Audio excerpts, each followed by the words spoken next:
Ares, chika, daray pailina na nilinaw ang naging pahayag niya sa isang interview na friends lang niya si Bel Mariano.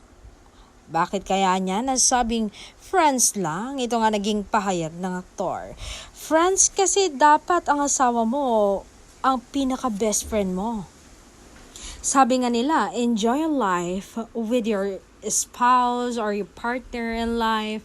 Kasi hindi habang buhay barkada ang laging nandyan sa tabi mo. Darating ang panahon na kayong dalawa lang na lang ang magkakampi. Kaya habang may oras, sulitin ang moments kasamang asawa mo, magkwentuhan, gumala, tumawa at buuin ang mga alaalang kayong dalawa ang bida. Dalang tunay na saya ng buhay, hindi sa dami ng kasama, kundi sa taong pinipili kang samahan araw-araw. Kaya nasabi kong friends, itong si Bel Mariano.